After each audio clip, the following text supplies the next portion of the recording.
Here you go, Dan. Uh, Flowers, food, a ribbon shirt for me. What's going on? April 10th is National Siblings Day, and you're my brother, my podcast brother. We've been doing this podcast for a few years now, and it's time that I just say it. Your family. Oh, thanks, man. I didn't get you anything though. It's okay. It's okay. No, seriously, I know Indigenous people recognize non-Indigenous peoples as family through things like ceremony and treaty, but I didn't realize it could be adopted via podcast too. Reconciliation is so cool.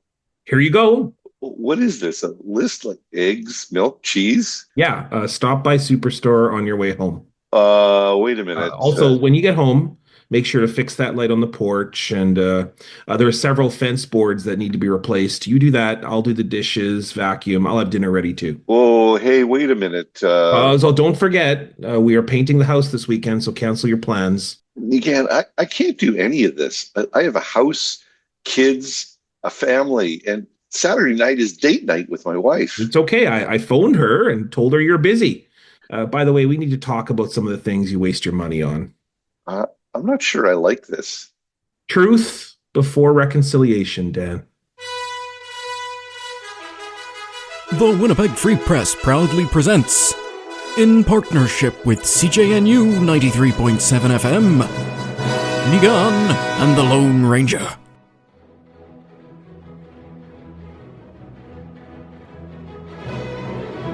Here are your hosts, Niigaan Sinclair and Dan the Lone Ranger Lett. Welcome, everybody, to a new episode of Niigaan and the Lone Ranger. My name is Dan Sinclair. Apparently now I'm... thank God, it's time. It's time that you fix that. And yeah, not only do you fix that, but that you are a better person, I can tell now. Yes. I'd like to thank my brother, Niigaan, for that bit of funny this morning. And the truth is that in an email exchange or a text exchange, he came out with this line that both myself and our producer Adam thought was really great. He said, "Truth before reconciliation," and we both agreed that that was a really great line. So you reversed engineered an entire skit based on the one great line that you've come out with this season. Wish I could take credit for that line, but that's a pretty popular line in what we call Indigenous Twitter. That's usually a pretty popular line that most people use, especially when it comes to people jumping to actions before they think. Well, it's resonating with me so much so that the only promised as yet not materialized Niigaan and the Lone Ranger T-shirts that we keep talking about, like we had talked before about how we would put the podcast logo on the front, and then on the back it would say no, comma, it's not racist, and or something about irony. Yeah, right. Something about irony. And but now I'm willing to admit that the back of the T-shirt should say "Truth before reconciliation." I think that with a little trademark, on the corner. Yeah. If nothing else, we do speak truth before reconciliation and to power. Yes, that's what we do. Well, if they come on the podcast, usually. If they come on the podcast. So my neck hurts.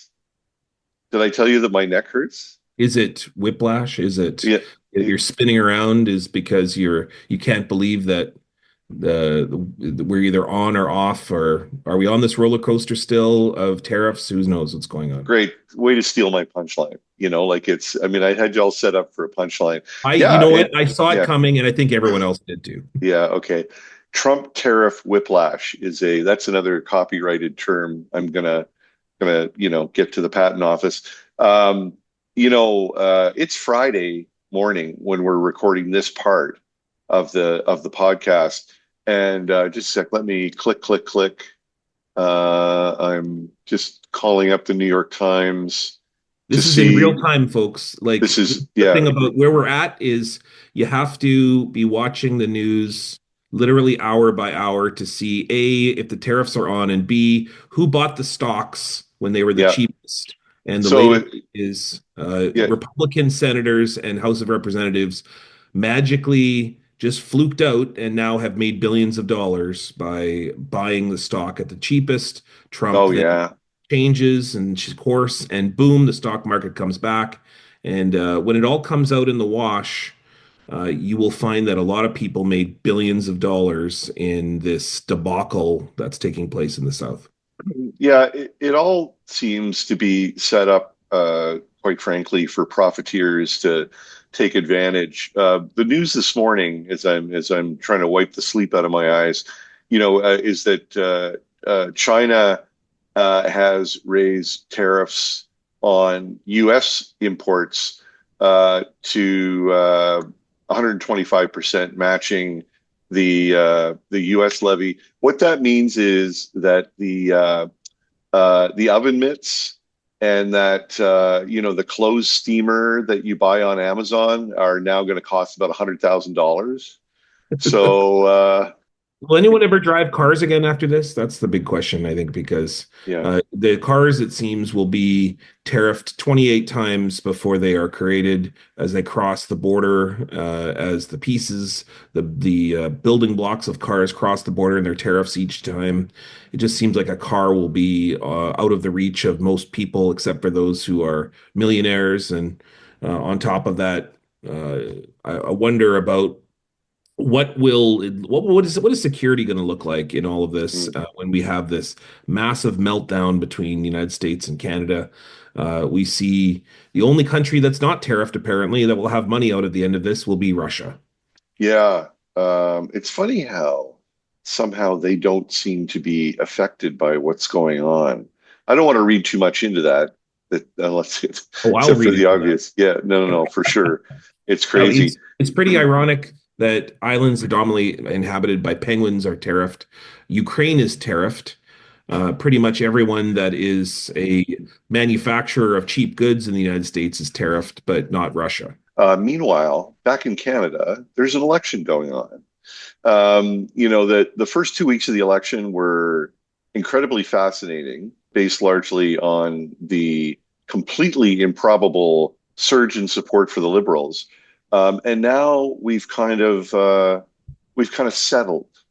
We've settled into the Liberals appear to be leading just outside the margin of error of most polls. And I think correct me if I'm wrong, and I don't want to steal the thunder of our extra special guest today, Eric Grenier from the Writ, but I wonder if the Conservatives think that there's a bunch of people, like there's support to be had by cultivating votes from people who don't respond to polls, on the far right of the spectrum, and that they kind of expect these people to show up in force on election day and prove the polls all wrong. I don't know. It would certainly suggest some of the combativeness with media, which plays really well with the base.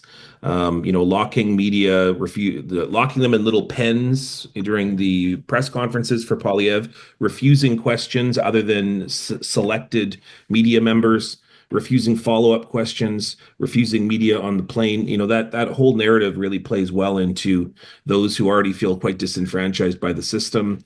And then it also plays really well into those who might not always watch major media platforms. And so the challenge is that we've got a party who is competitive in this election that is so driven by those who have historically or may not even participate in the election. It's created a very anomalous, weird situation. Yeah, I don't know.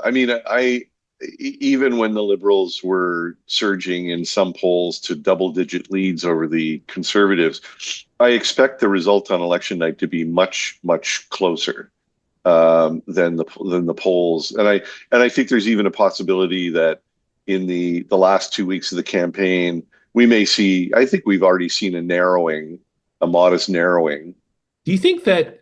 Okay, so what you saw is you're starting to see two very distinct Trumpian tactics being used by the Conservatives. We talk a little bit about this with our feature guest, but I want to ask you a big question here that we didn't talk to our feature guest about. But we see the kind of control of media or the combativeness with media.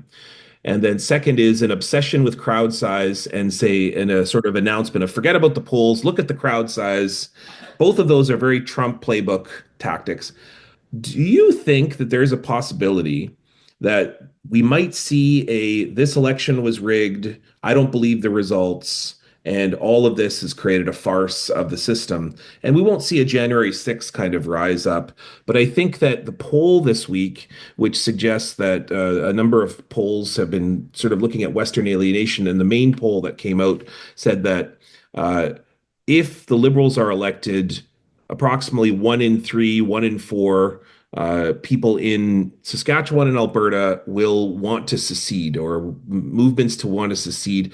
We do talk a little bit about this with our feature guests, but do you think that there is a potential of Pierre Poilievre, or if in the case of a loss, maybe a close loss, of saying that this election was rigged? I don't believe the results. Would we see a full Trump I think playbook? it's always a possibility. I think to this point that the Tory Central campaign has been very careful not to take the bait when they're asked anything, a question in a news conference or through comms channels.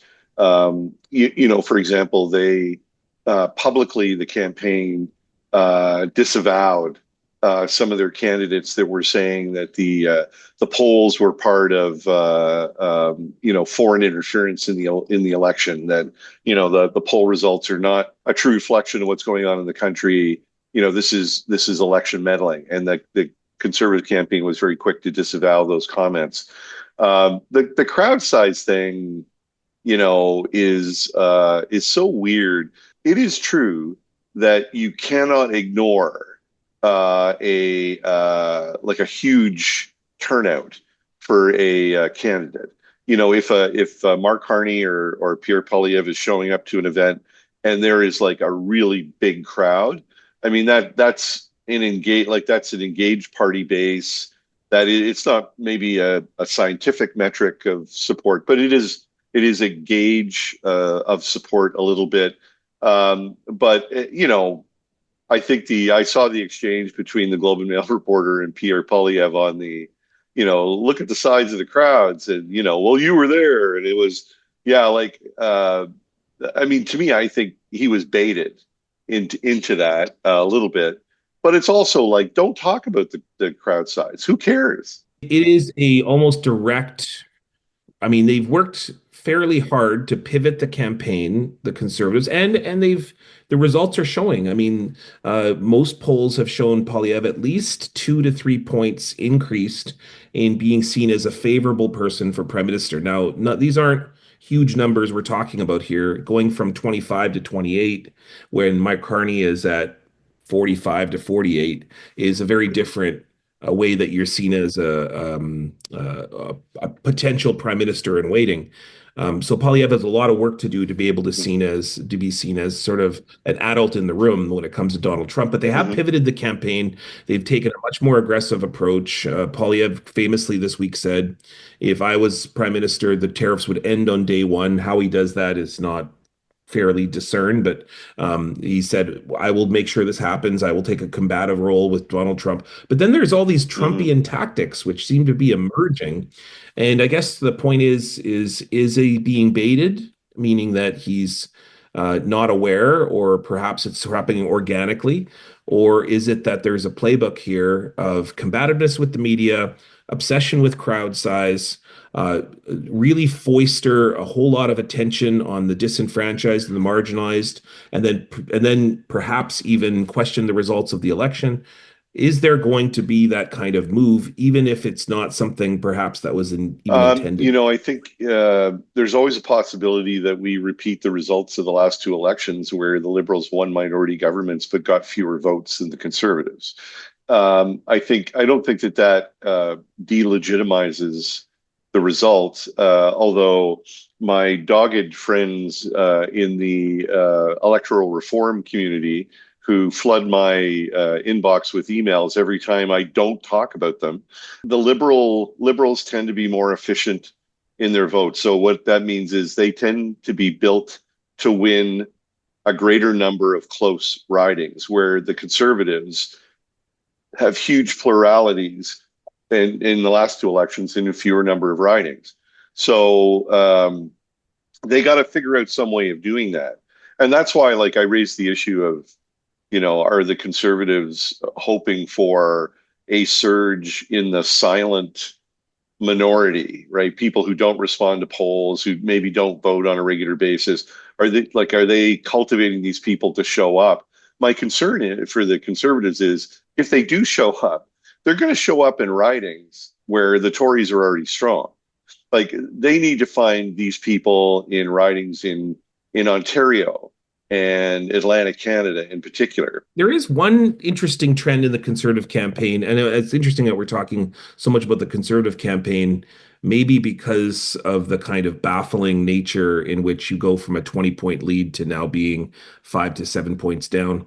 And also the point is that their vote didn't shift all that much. They're still a block of 35, 38 in that neighborhood, and yet it's not enough. Typically, probably would be enough. The interesting trend that I've been noticing or that I've been talking about this week is there was a very interesting picture that was put onto social media just a few days ago.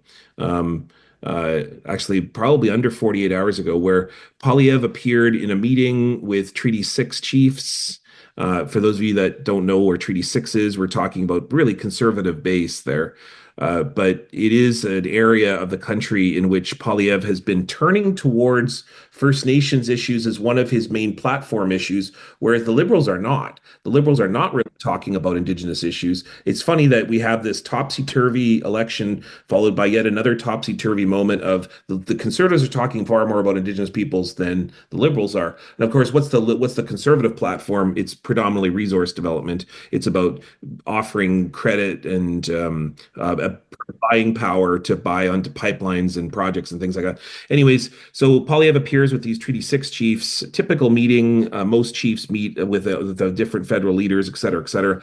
But he's wearing obviously a gift from, or maybe something that someone put on him, which is a pendant that it looks like a feather at the bottom.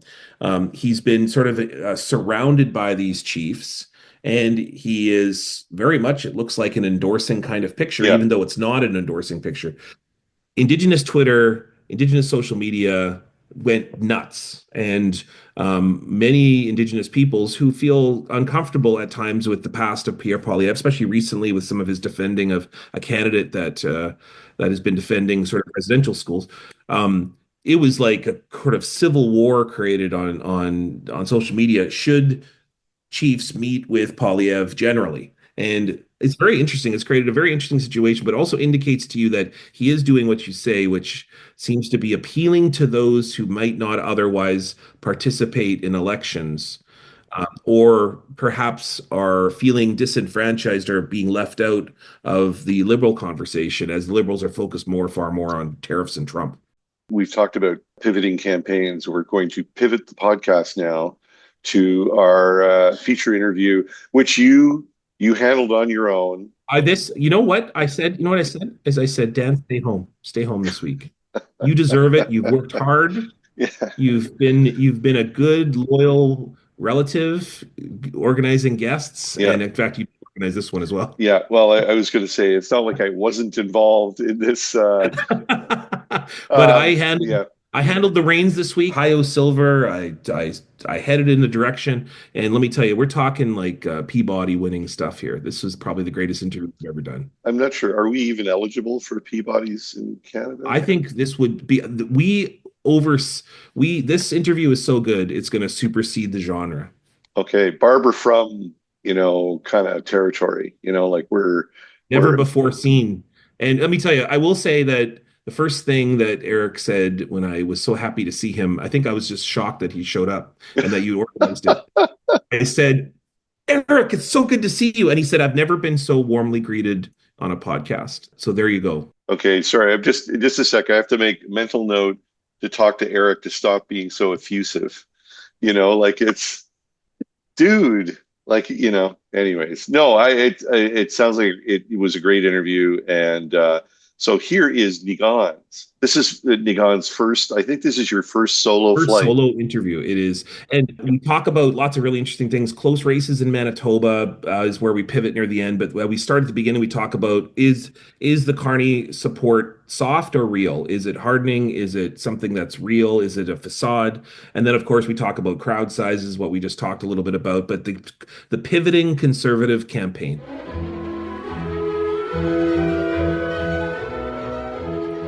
Bonjour, welcome everybody to our feature interview with our good friend and now friend of the podcast. I don't know if you know, but when you appear multiple times, you become friend of the podcast, Eric Grenier from the Writ and co-host of the podcast, Les Chiffres, also the numbers.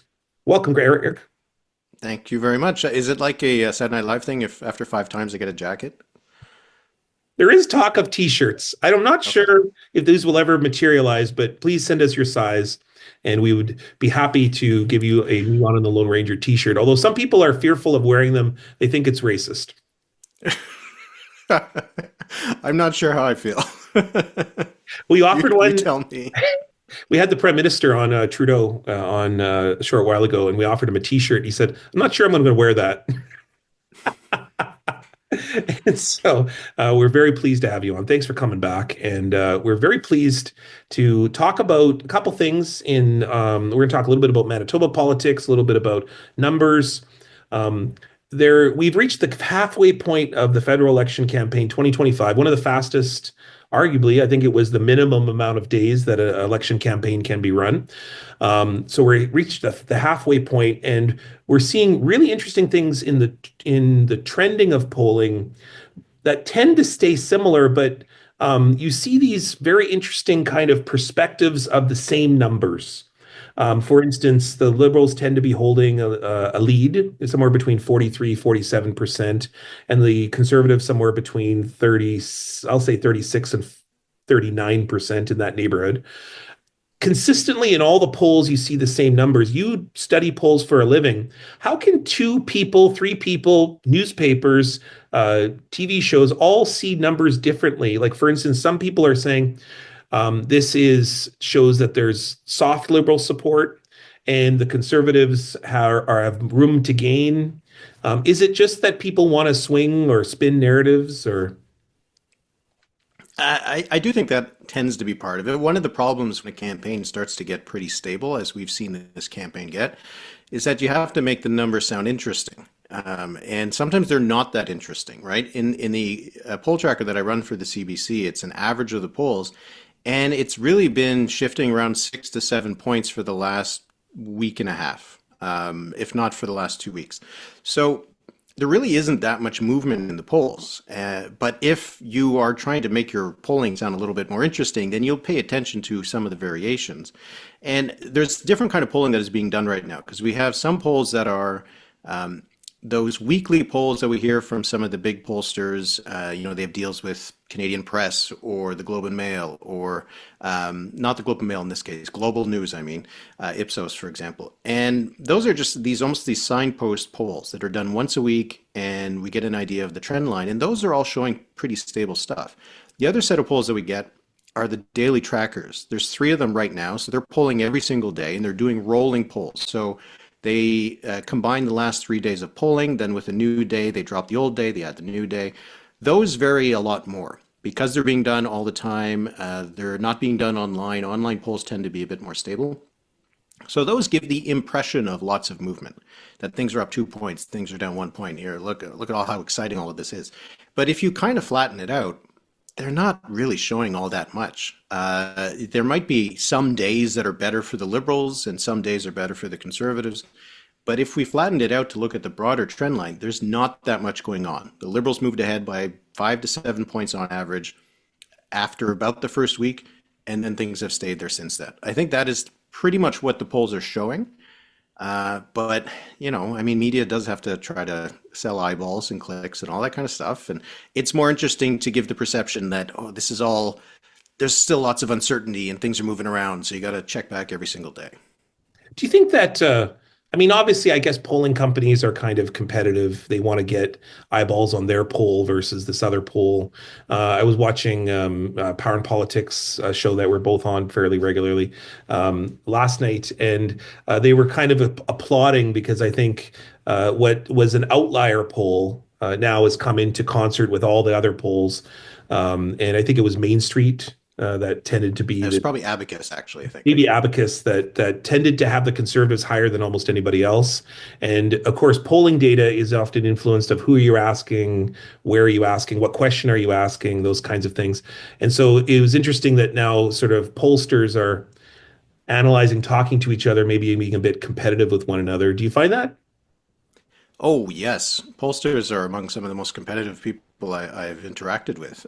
They are very competitive with one another, and for good reason. I mean, their whole business is based on reputation, on how accurate their polling is on election day. And so the ones who are marginally closer than the others have a competitive advantage. So they want to be closer to the result than anybody else. That is one of the things that I think people don't think about a lot when they think about polls. They always think that some pollsters in is the shill for one party or another, or that they're trying to push some sort of narrative.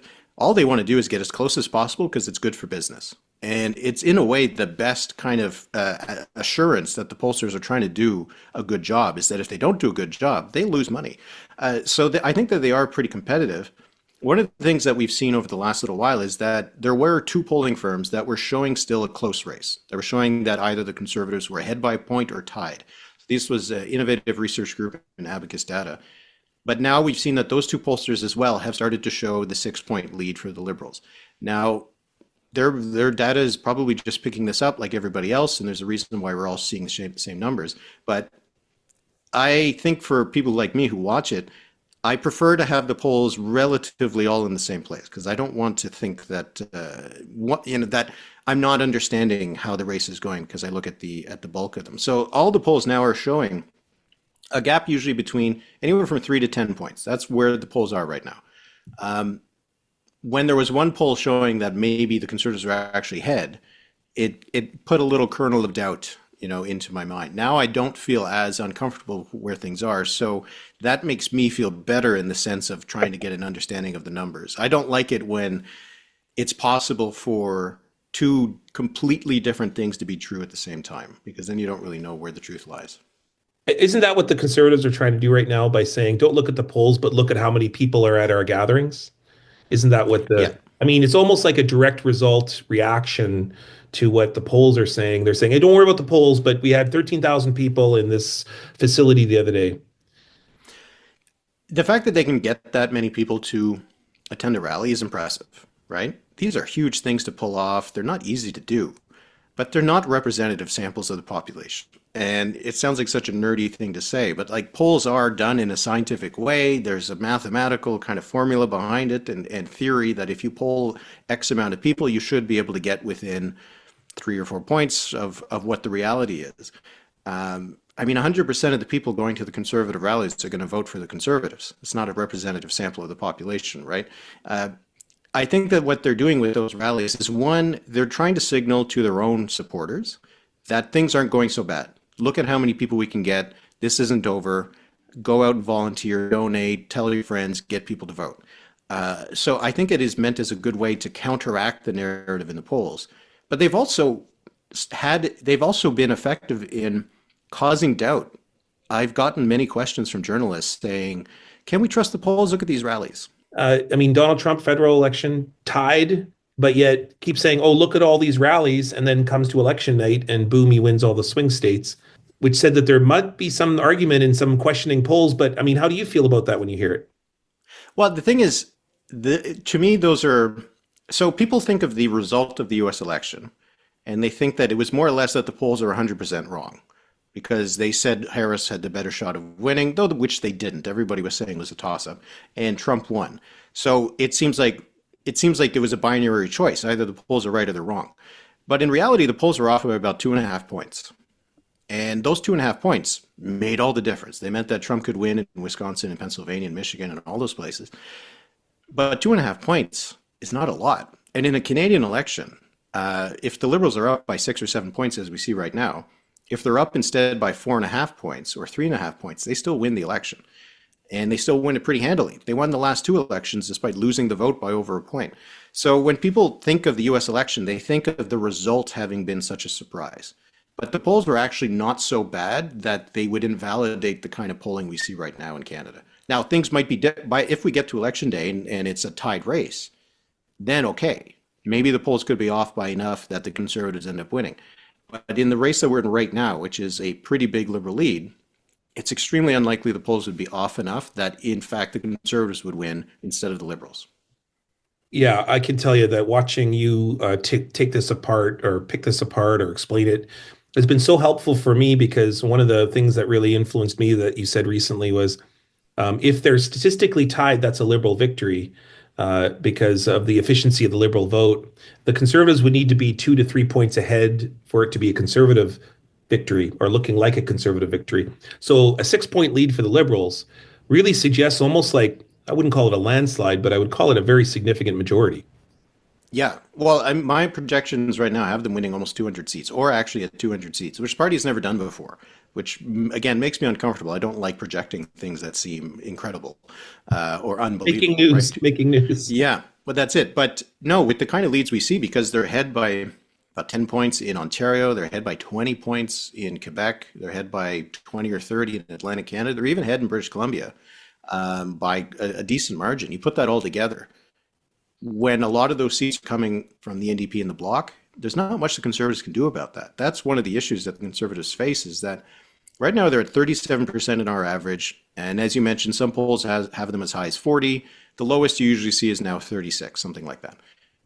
Those are the exact same numbers that Stephen Harper used to win 3 elections. He had 36% of the vote in 2006. He had about 38, 39 in 2008, and he had just under 40 in 2011. But because the NDP and the Bloc vote has dropped so much, and it has all gone to the Liberals, that the numbers the Conservatives are putting up aren't good enough.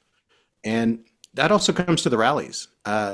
If, let's say, the Liberals had never recovered, they were still at 20%, they were fighting with the NDP for second spot, and the Conservatives were at 38%, on track for a huge majority government, putting together these rallies.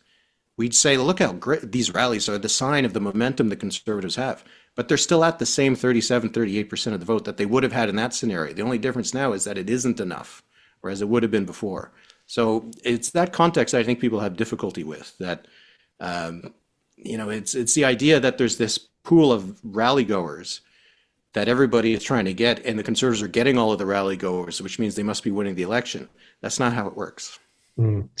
Are you prepared, and let's make some news here, are you prepared to call this an unprecedented election? And here's what I mean by that is we're seeing what would traditionally be a number that the Conservatives could win with now looking like they're going to lose, or if the election was held today, certainly they would be in a position in which the Liberals would win an unprecedented amount of seats. Notice I keep using the word unprecedented. The NDP bottoming out, it appears, seems to be unprecedented. We are polling in Manitoba in the Free Press that there is an unprecedented leap in support for Liberals, mostly due to Trump, but we would also say largely in part because perhaps Pierre Poilievre may not be the favorable prime minister candidate that for a lot of people. I mean, 44% is what we projected, or what we have said that Liberal support has increased in federal ridings throughout the province. That is a crazy amount of increase of support all at once. Are you prepared to use the word unprecedented? You're not that older than me, or maybe I think you're probably younger actually. But we're about the same age. We're about the same age. I always hear these terms unprecedented. This is the most important election in history. Is this the most important election in history? Is this unprecedented? Is this things we've never seen before? When it comes to whether it's the most important, I'll leave that up to the pundits and the historians and this kind of thing. I can't comment on that. But I think this is an unprecedented election. I think so, because the Conservatives started this campaign, or at least started this election year, with a 25-point lead against a 10-year-old government who had a very unpopular prime minister. They should have won this election. Now they could end up losing by 5 points, let's say. So we're talking about a 30-point swing in a matter of months for a government seeking its 4th term with a new leader that, by all accounts, is not an electric kind of figure, right?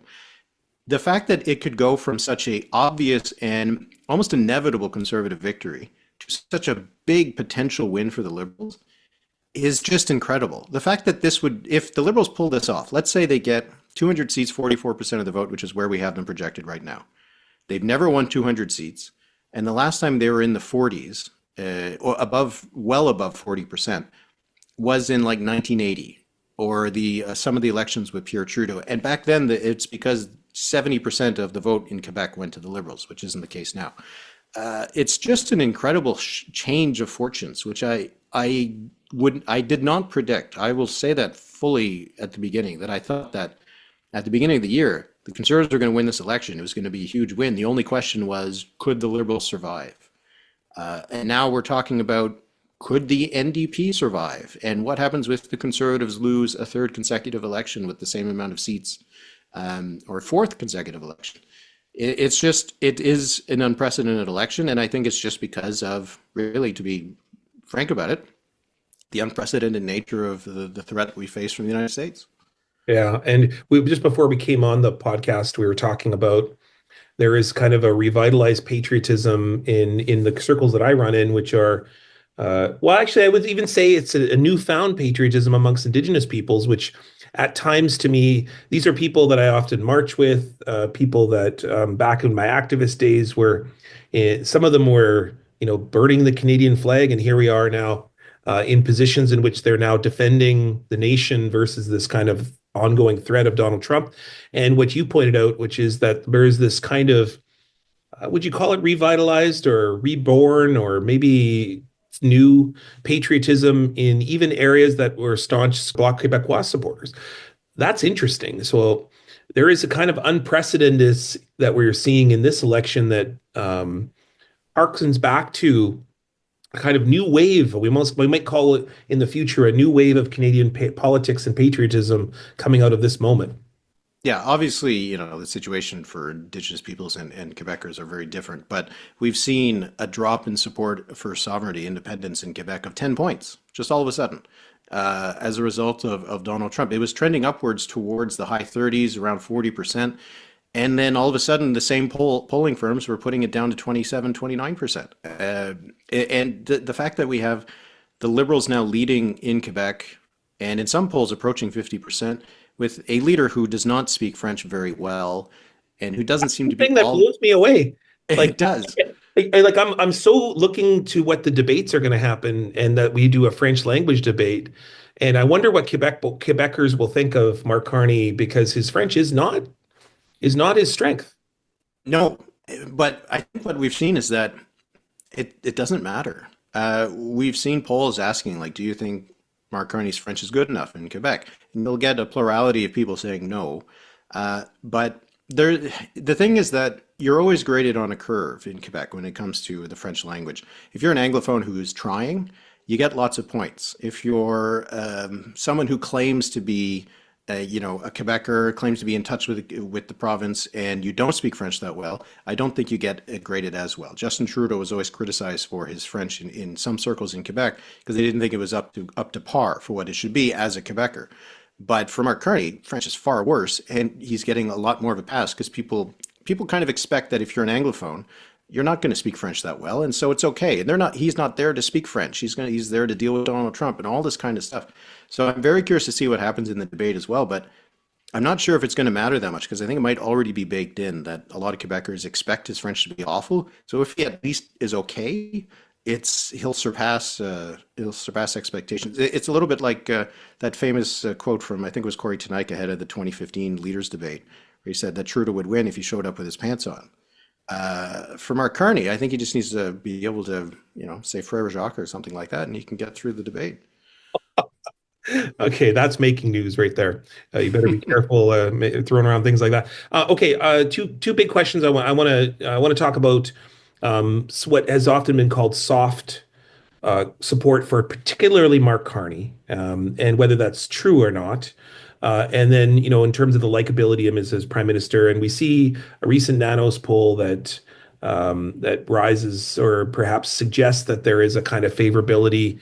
The Conservatives have completely shifted their campaign towards a more dealing with Trump-like nature versus going through the old hits, the old carbon tax, Carney, the old, we are the ones that are the new fresh face of the Canadian politics. And then we'll get to Manitoba politics right after that. But first question is, are we to believe that Carney, as Canadians get to know Carney more, there is a suggestion with Nanos, a poll that came out that said that Carney's likability or presentability as a prime minister, that he is dropping somewhat. 3%. Conservative leader Pierre Poilievre has increased slightly, 2% or so. It seems to be a trade-off that Canadians are getting to know Carney, maybe seeing Poilievre dealing more with Trump. Do you think that's true? There is some soft support for Carney? I'm not sure. We've seen a number of polls that it goes a little bit back to what we said at the beginning. Some polls are showing that maybe Carney's numbers are getting a bit closer to Poilievre's. Others are showing the opposite. So I'm not sure if we have a clear indication of whether the more Canadians see Carney, the less they like him. An Abacus data poll that just came out this week had his positive ratings continuing to grow, and his negatives actually went down. So I think it depends on kind of how you're asking the question and how you're looking at it. But in terms of the soft support, I think we're starting to see that is firming up. Because at the beginning of the campaign, you asked Liberals, how committed are you to voting for the Liberal Party? It was a lot lower than the Conservatives. We're seeing that gap is not as big as it used to be. But I'm not sure what to read into it that much, because Conservative voters are very committed to voting for the Conservative Party, in part because they don't see any other options. When you ask Conservative voters, who's your second choice? The top second choice is always nobody else. So if you're a voter who votes for the Conservative Party, you probably don't feel like you have that many other options, so you're going to be very deeply committed to that one option. For Liberals, they just got a whole bunch of New Democrats coming to their side. They just got some bloc voters. They might still be a little bit on the fence, but those other parties would have to give them a reason to go back. The Bloc, I think, has more of an opportunity to do that. They have the French language debate. Yves-François Blanchet is effective in those settings. The NDP, I don't know.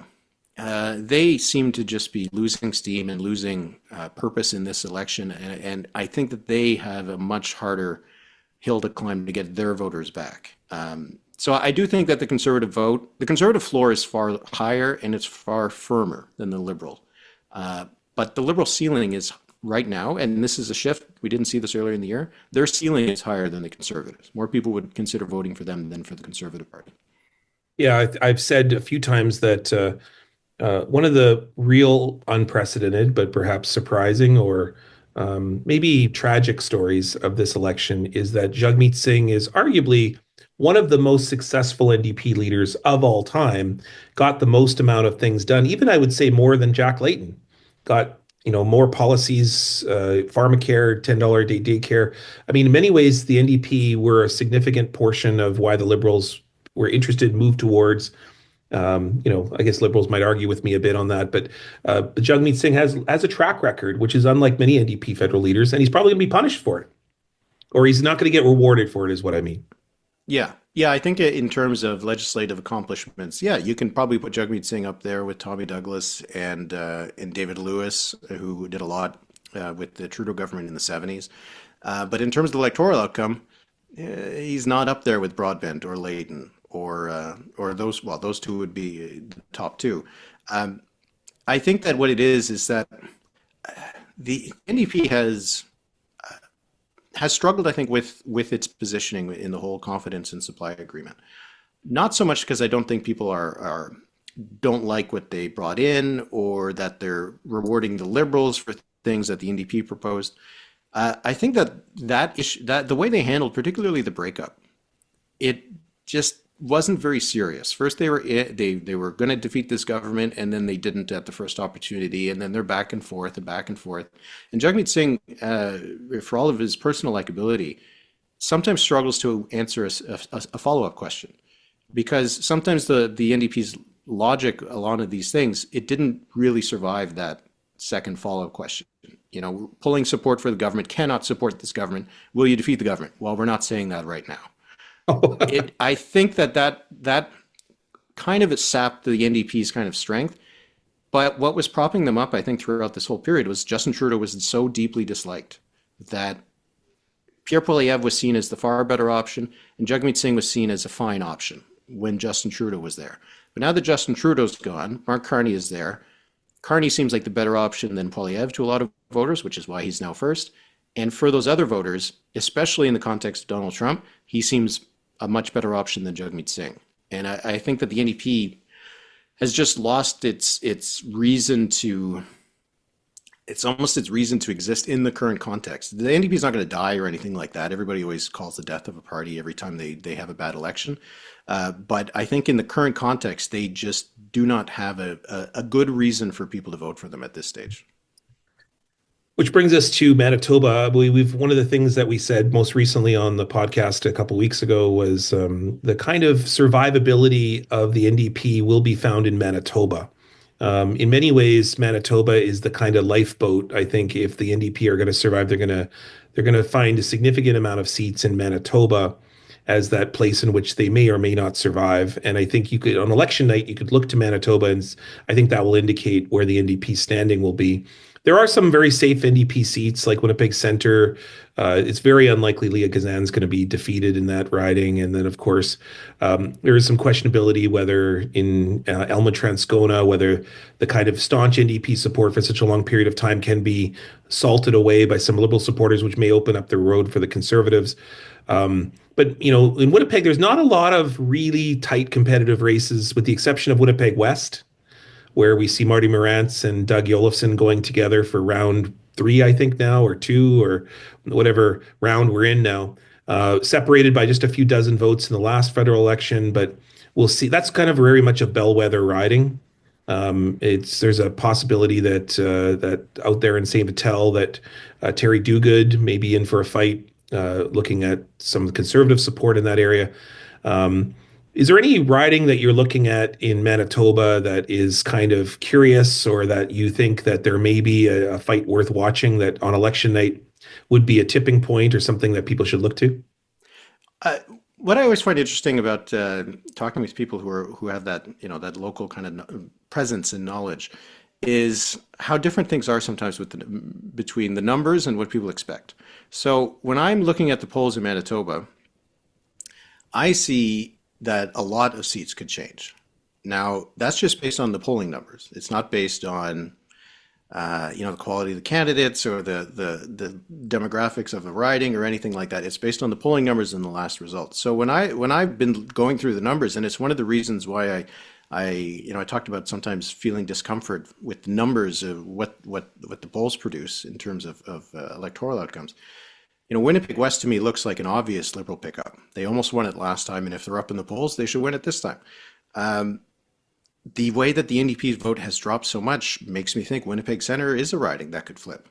The fact that Elmwood-Transcona was close in that by-election, and the NDP's vote is far lower now, suggests to me that the Conservatives could pick up Elmwood-Transcona. And the boundaries have changed on that riding too, which I think has really shifted the power in that riding. Yeah. I mean, even with some of the numbers I've seen, you would look at like Kildonan and St. Paul as a potential kind of close riding. And I mean, you're probably gobsmacked to hear me say things like that. I'm shocked that you would talk about that one, but and then there's the riding of the North Churchill Kawadnik-Aski. Again, with the NDP vote dropping so much, it should be a riding that should be in danger. When the NDP vote is dropping by half in places, like, how do you not lose a riding?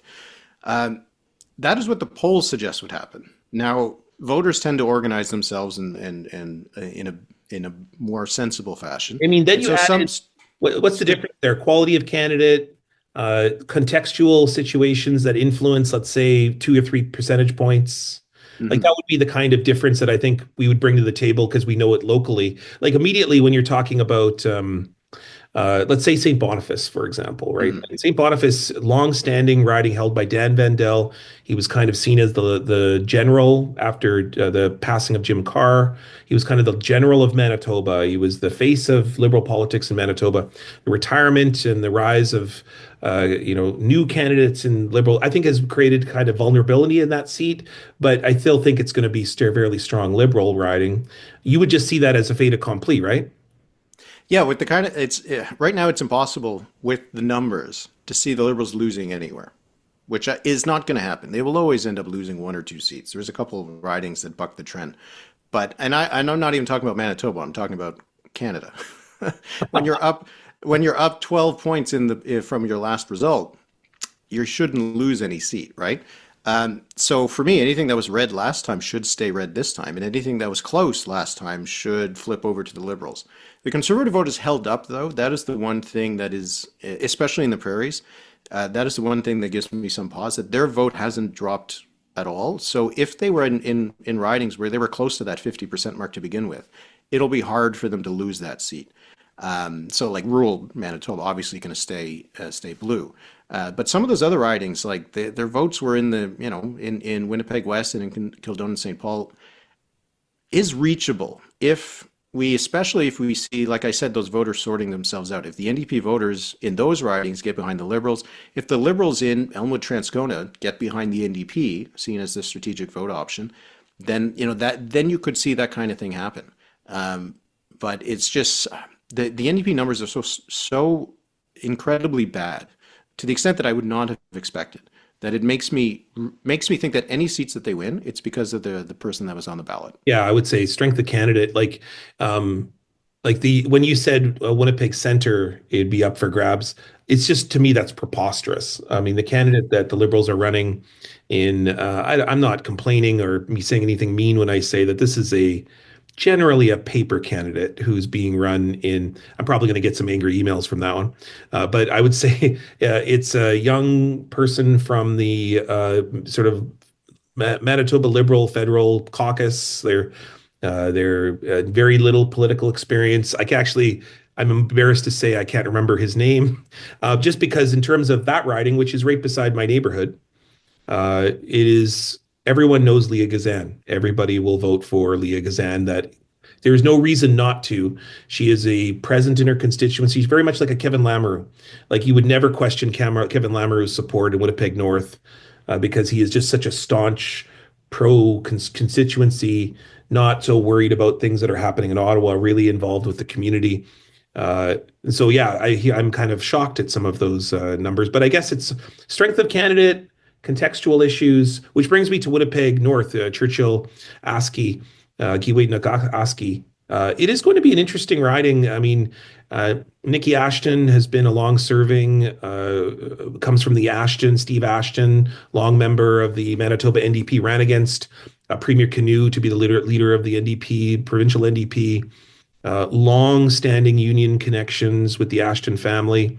There's been it's turning into a bit of an ugly fight up there. If you go to social media, and you'll see there's a kind of lot of mudslinging, like this recent challenge of Mark Carney's father as being an operator of a day school, a residential school, hit Manitoba's North harder than it probably hit anywhere else in the country, because it is a riding with like 40% plus First Nations voters, and so. It's the kind of riding where that issue matters. And the fact that Mark Carney took a few days to address that issue, I think might have impacted some ways in which people saw Rebecca Chartrand, who's running for the federal Liberals. Second time around, the two of them are battling. It certainly shows that there's maybe ridings or issues that the federal Liberals, that the federal NDP may be facing that might not be in other ridings throughout the country. Yeah, there's always that aspect that is hard to tease out from the polling, and especially Manitoba, because most of the polling we get, unfortunately, is combined with Saskatchewan. So we don't always have a good idea of what's happening in Manitoba itself. I know the polling that Probe Research does for the Free Press gives us that little pinpoint. But I don't know, perhaps there's a more recent one, but the one that had the NDP at 9% in Winnipeg and in northern and rural Manitoba kind of floored me, because if they were at 9%, there's not a surviving New Democratic MP. So I would be curious to see where the numbers are right now. But yeah, I do think like Manitoba hasn't had that many close ridings in the last couple elections. Winnipeg West was a close one, or the old name for it, Charleswood, was kind of close. But apart from that, Liberals were pretty well ensconced where they won, the NDP pretty well ensconced where they did, and the Conservatives pretty dominant in where they did. I would be surprised if not more than one seat swung this time. I'm going to put that on the. That's on the record. Well, I really, yeah. I mean, I appreciate that you know so much about Manitoba. B, I appreciate that you're open to the idea that sometimes people in other parts of the country might not understand elements of the prairies. There are some kind of interesting things that happen I think, that are different than Ontario, which is dominates so much of the discussion federal election. But here's my last question to you, and maybe you can give me a bird's eye view.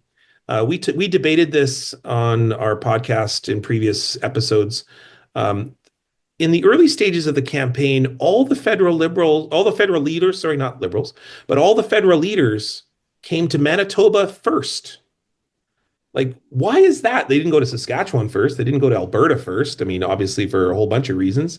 I think maybe certain ridings or provinces are not always welcome. Like, you'd think they would go to Ontario, Quebec first, although, I mean, boom, all of them showed up in Manitoba in the span of 5 days, except for maybe the People's Party, except for obviously the Bloc.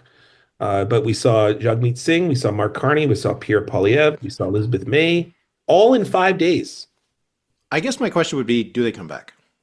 Yeah, that's what that would be my question. The Lone Ranger, Dan Lett, said. He said, this might be checking the box exercise, and we're not all that special. Well, I mean, I do think that Winnipeg is a real battleground. And as I mentioned, I see ridings where the Conservatives are on defense and where they're on offense, where the Liberals are on offense, probably not on defense, but where the NDP is on defense. As you mentioned, the NDP needs to keep its seats in Manitoba. And they have people to lean on, right? Wab Kinew is still the most popular premier in the country. The Manitoba NDP is doing amazingly well.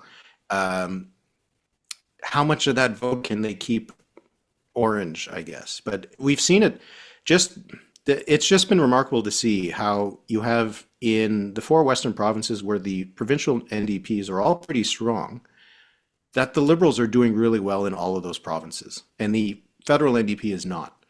So are we in a scenario where all of that provincial NDP vote, be it in BC, Alberta, Saskatchewan, Manitoba, is just going to the Liberals because they're seen as the alternative to the Conservatives, and then all of that vote will just go straight back to the NDP the next time the provinces vote? It's just an interesting development to see the Liberals at over 40% in BC, sometimes over 30% in Alberta, sometimes even over Saskatchewan seems to be a bit more of a struggle for them, but sometimes at 30%. And then in Manitoba, we've seen some polls where they were in the 40s, right? Or as you said, approaching that 50%. So it seems like the NDP should be able to do better in Manitoba, but if that vote just goes over to a strategic anti-conservative vote, then certainly the Conservatives are in trouble, but the NDP will be in trouble too. What certainly also makes you think about if there is Liberal support that's coming from the NDP in these provinces, these prairie provinces, there is an equal and opposite vociferous hatred for the Liberals from, and I say vociferous hatred, there was a poll that came out that said that, 1 in 3, or I think it was maybe 1 in 4, if the Liberals were to win federally, that there would be movement to be sovereign in Saskatchewan and Alberta, which of course I quickly reminded people that, it's the same conversation about Quebec sovereignty. You cannot just leave without talking to First Nations first. And when you decide to cancel the federal government in your province, the land reverts back to Indigenous peoples. And so the Crown is then expelled from the treaty situation. So you better start negotiating treaties there, Danielle Smith and Scott Moe. But that being said, do you believe those? Do you believe that there is this staunch, hardcore anger against the Liberals that is eternal, that will always stay there, that will never change? I'll say first, as someone who was born in Quebec, the reality of sovereignty and independence is very complicated, and Quebecers have been debating it now for 60 years, and have gone back and forth on all those issues. And I don't think Albertans and people in Saskatchewan have gone to as much thought in terms of the detail and how complicated it would be. I don't know what to make of those kinds of things, because I saw in the same polling that was done, you still had 13%, I think it was, in Manitoba, and I think it was 12% in Ontario, or I might be reversing those, who would also want to become independent. Now, do you find that there is an independence movement in Manitoba? A serious one?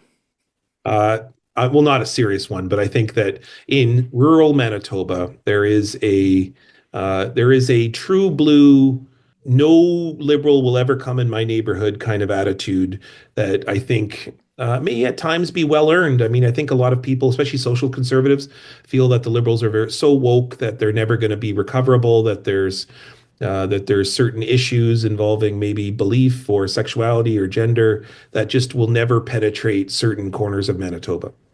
So, I I mean, think that Western grievances and regionalism, I think, still exists very much. I don't think that has gone away. I think the legacy of the National Energy Program and all these things still exists out in Western Canada. So it doesn't shock me when we see polls that have that kind of thing.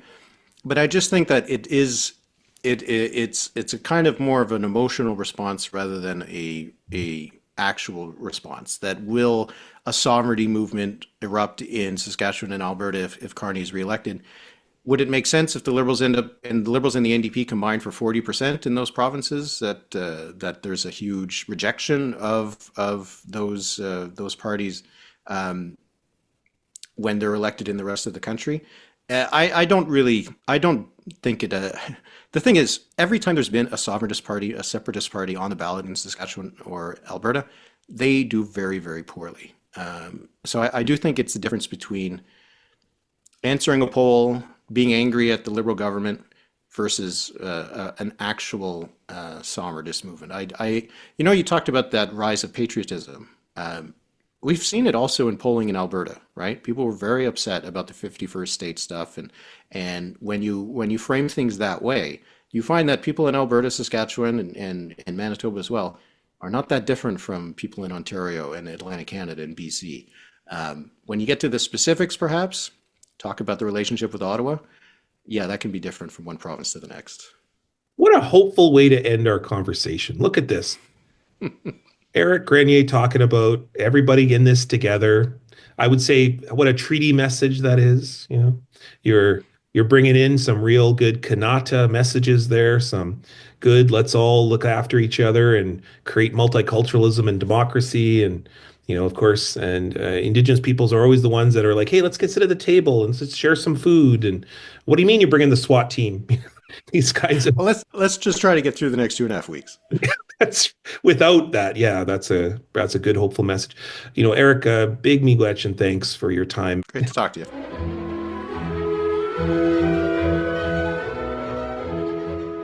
Now, Dan.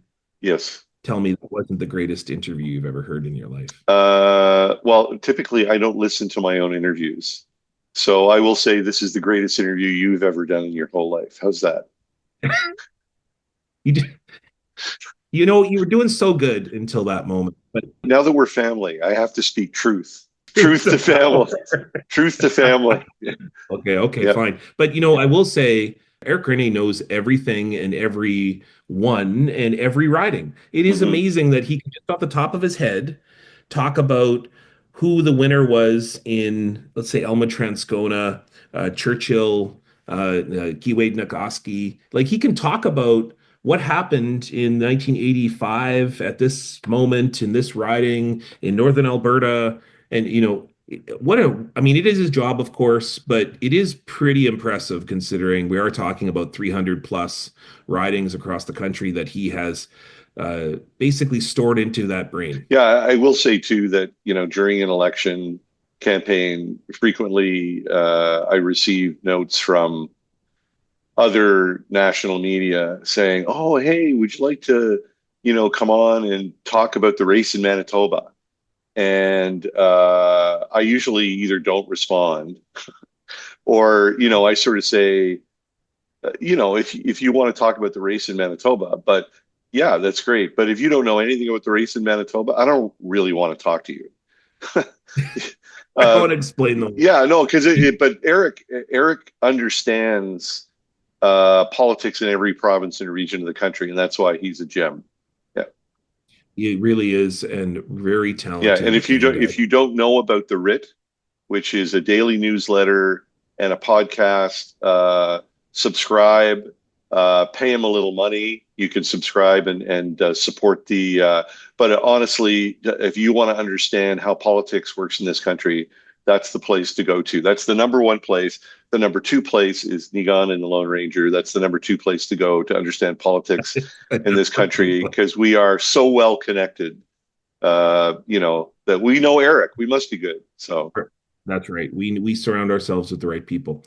Speaking of right people, big thanks to everybody at the Free Press as usual for supporting us and for ensuring that we have not only this but our newsletters that are often up. And huge thanks to Wendy Sawatsky and of course, our absent voice this week, Adam, our producer Adam, who did great work over there at CJNU. If you haven't heard or listened to CJNU, it is the best music you could possibly listen to because it's community driven. It's volunteers that run that radio station. Adam is a fearless hard worker, and please, give CJNU a listen and support local radio. It's really brings you not only this podcast but also all the other great work that people do throughout our city, Winnipeg. Make sure that you support local journalism. I'll be disappointed if because he's going to edit and wrap all this up into a podcast when it drops. Like he produces the episodes. If we don't actually make him cry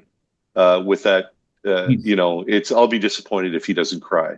If that sound that you're hearing far off in the distance is Adam's ears. I can't believe they love me. Could he be our podcast brother too? No. Okay. Because I thought I need help. I need an extra set of hands to fix the fence, dude. Okay, you can bring him on, but he's just a part-timer for now. So. Well, thanks everybody for tuning in, and we will have one more episode for you before the big day. With the Easter weekend and everything, it works out. We'll have one more episode, and on that episode, I can tell you because you don't know this yet, but we're going to pull back our election prediction panel. We're going to handicap the election in Manitoba and Canada, and it's going to be great. There's going to be numbers. It's going to be a board, and there's going to be lots of bells. Less bells and other sound effects. So, okay. Bye, everybody.